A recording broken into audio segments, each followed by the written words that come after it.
I had 9 boxes of storage in my attic, and I knew that it was time to get my summer clothes switched out. And then since I'm moving soon, I thought, let me just do this now. It just made sense. And so I figured, let me just put up my phone and I'll record the process just in case I could use it for something. And I'm really glad I did. And that's what you're watching right now. Well, the entire process took me about 40 minutes, not counting the time that it took me to carry the boxes down from the attic. I took pictures of what the room looked like after I got the boxes in there, and I knew I had a message for you. Most of us who struggle to keep things neat can't recognize when something looks like a wreck, it's normal. Then sabotage becomes inevitable. These pictures that you see, I like to call gorgeous chaos. I didn't make that phrase up, but it's a great way to describe what you're seeing. If we can reframe what we're seeing and know what's going on, then so much of our issues would be resolved. Something that I need you to know, though, about this particular mess. The pictures that you see here, they're not a room that had years of accumulation going on in it. By the looks of it, they could be, but they're not. The fact that they're not makes this a very different process. A room with a lot of stuff that's accumulated for a long time is chaotic and random. More time is needed to tackle that project. A room with boxes like this, purposefully brought in from the storage area, it looks like it's chaotic, but it's not. Known things are in each box. The cause of chaos is the unknown and things being in disorder.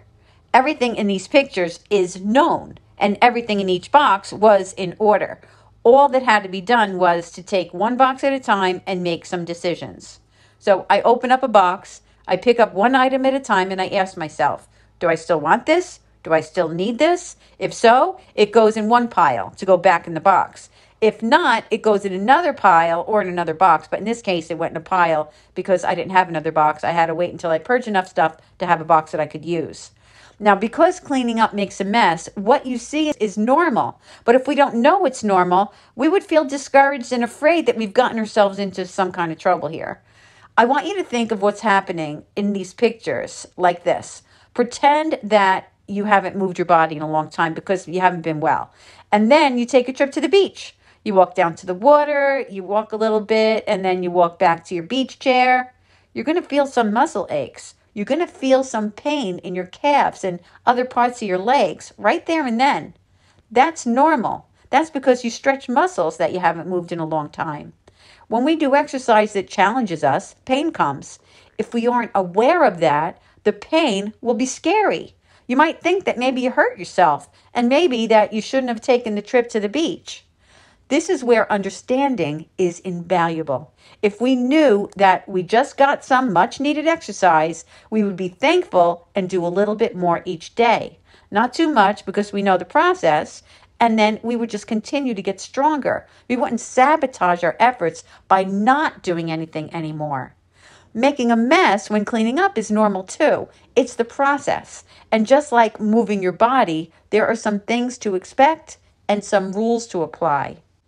Here are some rules. Don't sabotage your efforts. Stay focused on one project, the one project that you're working on.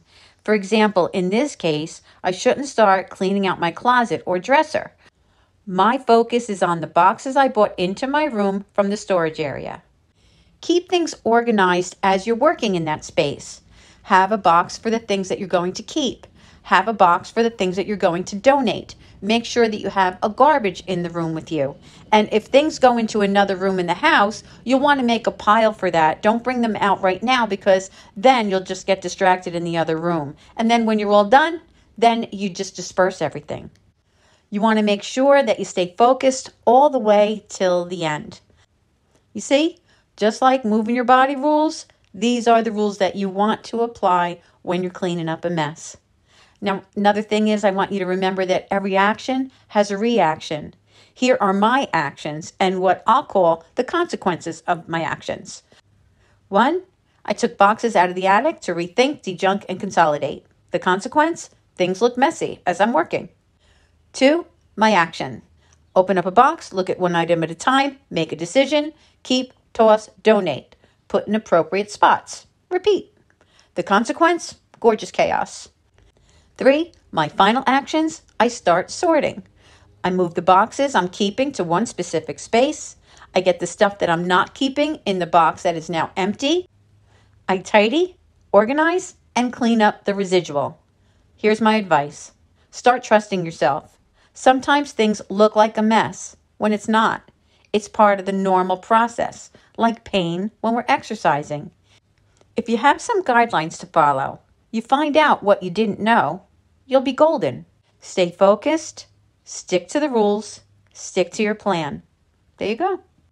If this helped you, you can help me by liking this video, subscribing to my channel. That really would be wonderful. And if you want more help, go to my website, thetidytutor.com, and see what I've got available for you. This is what I do. Let me help you. See you soon. Oh, wait. Before you go, I want to explain how this actually came to be. So you know from the beginning that I said I got some boxes down from my attic. Well, I have this client that I have, a one-on-one client, and we often will text each other with certain things. And I thought this was something that might be nice for us to go back and forth with. I'm sure she's working on something. So I sent her this text that you see on the screen. I pulled everything out of the attic, and this was when I was in the process of working on it. And what I meant by that was I showed her the picture of what I was in the process of working on it. And then I said, here it is now. And then I sent her the other picture of how it was when I was all finished with it. I sent her this picture. I said, these are the boxes that are going back in storage. And then she said, oh my gosh. And I said, I consolidated and got rid of 3 boxes. I have 2 empty now, and 1 has donation clothing in it. And her response was, wow, wow, wow. I didn't expect it to be like that. I just thought she was going to be like, oh, that's great. Here's what I'm working on. So that's when I thought, wow, I think I'm kind of glad that I put the camera up to kind of like do a video of it in the process. I didn't really think I was going to use it. I texted her the picture of the room. I said, this was the room before. And then she said, you got to tell this story to all your Tidy Tutor folks. I said, what's the story? LOL. See, I didn't really realize that it was inspirational. I just thought it was normal. She said, I think you pretty much told it right here through words and pictures. Add music, perhaps? I love it. And then I said, oh, do you think the theme should be it's normal to have cleaning up makes a mess? See the process? Have a plan? Know you're okay, or it's normal? And then she said, transformation, we can do it. What do you think? Postscript, the Tidy Tutor way. Any of yours or this will work just fine. It's meant to be shared. So that was the behind the scenes of how this actually started and the process of what made me realize that it was something I should share. So if you like this, like I said before, please like the video. But even more than that, if you need more help, honestly, go to my website and find out about what I have to offer there. And if you're somebody that know that you need one-on-one help from me, then I have a couple of spots open. You could email me, Kathy, at thetidytutor.com, and I'll respond and I'll let you know what it's all about. So that's that for this. Thanks for being in my world, and I'll see you next time. Bye.